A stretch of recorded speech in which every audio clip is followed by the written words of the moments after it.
attack on Pearl Harbor, December 7, 1941, catapults the United States into World War II. Every American is called on to support the war effort.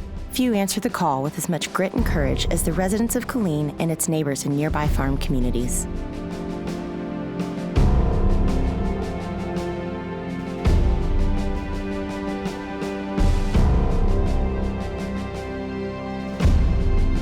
There was rumors of the possibility that an Army base might be built somewhere in Texas.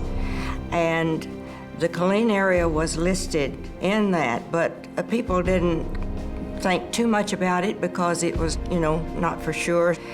Then all of a sudden, they did choose the Killeen area. The United States decided in World War II that they needed a place to train soldiers in tank destroyer tactics, and they found Central Texas as the place to do that. It's all about the Tank Destroyers Center, and their model is seek, strike, and destroy. And that's a new organization, and it's specifically developed to counter the huge armor threat of the Axis powers. The news is that Camp Hood is coming and needs their space so that it can be successful, this platform for heavy maneuvers.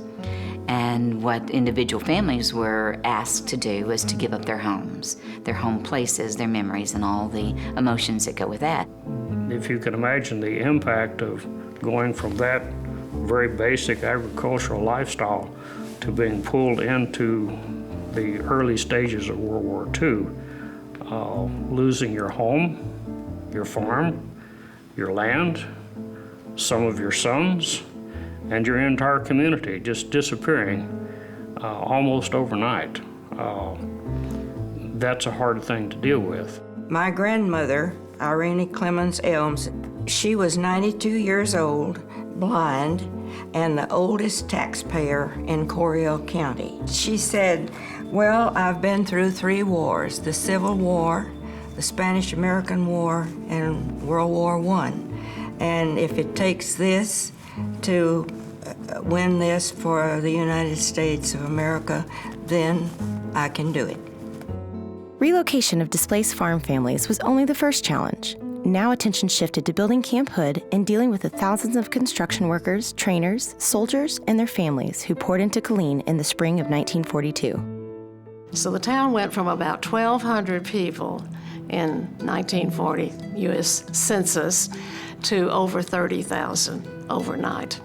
You can imagine the strain on the water supply, the sewer system, and everything else. The people were living any place, sleeping any place they could. People rented their bedrooms, their garages. They lived under bridges and tents, chicken coops, or rented rooms if anybody had them, put up tents. Some of them have the night shift, some have the day shift, and they just change the bunk from one to another. I mean, those people, bless their hearts, just had to do the best they could. It was a very fast build, as you can imagine, from April till the end of August. And then Camp Hood opened officially in September of 1942. It was a small town, it was a difficult time, it was a huge impact.